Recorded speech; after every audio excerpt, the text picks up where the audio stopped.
دلته د کندوز ولایت ښاروالۍ ریاست له لوري د ښاري خبرو اترو تر سرلیک لاندې ستره غونډه جوړه شوې چې پکې مسؤلینو د ګذر وکیلانو په لویه کچه عامو خلکو ګډون کړی. دغه غونډه کې د کندوز ولایت د ټولو سیمه ییزو ادارو مسؤلینو د روان کال په لړ کې خپل ترسره کړي فعالیتونه او کاري راپورونه له ګډونوالو سره شریک کړل. مسؤلینو د دا ډول غونډو جوړول مهمه او ارزښتناکه یاد کړل او زیاته یې کړه چې دا ډول غونډې د خلکو د ستونزو اورېدو په برخه کې لا ښه فرصت برابرولی شي. ټول رئیس صاحبانو چې هغه کومه فلانونه کومه لاسته راوړنې درلودلې هغه د ملت حضور ته وړاندې کړې او کومه پیشنهادات چې د ولس وو هغه له ځان سره یادداشت کړل. هغه لپاره به په راتلونکي کال پلانونو کې انشاءالله ګنجایش ورکوي. د 1403 کال تر دا مهاله د کندوز امنیه قومندانۍ د نشهیي توکو په وړاندې د مبارزې مدیریت مسؤلینو د نشهیي توکو د قاچاق په 228 قضیو کې 218 تنه نیولي او د قانون منګولو ته سپارلي دي.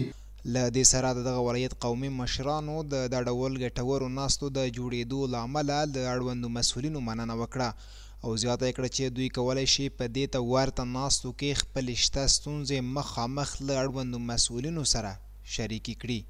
مسؤلین د ټولو اداراتو دلته راغلي دي او هغوی خپل مفصله کارکردګي ملت ته وړاندې کوي او ملت د دوی کارکردګي نه خبرېږي او ملت خپلې خبرې د دوی سره کم مشکلات چې ملت لري دا د دوی سره شریکوي.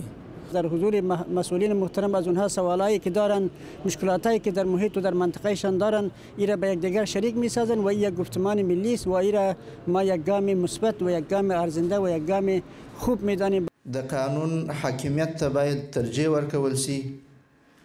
له دې سره د کندوز ولایت مقام مرستیال اسلامي امارات خلکو ته د حساب ورکونې په برخه کې ژمن وباله او زیاته یې کړه چې د هرې ورځې په تېرېدو سره خلکو ته ګڼې اسانتیاوې د برابرېدو په حال کې دي.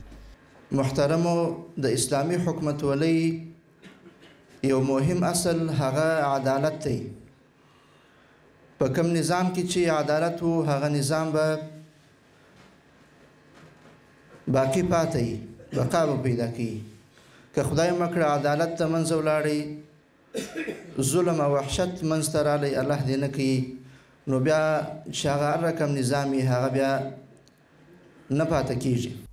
کندوز ولایت کې د ښاري خبرو اترو تر سرلیک لاندې دا غونډه داسې مهال ترسره کیږي چې اوس مهال په دغه ولایت کې حکومتولي تر بل هر وخت په ښه توګه روانه ده او د دغه ولایت په مرکز او ولسوالیو کې د بیا رغونې په برخه کې ګڼې پروژې د تطبیق په حال کې دي.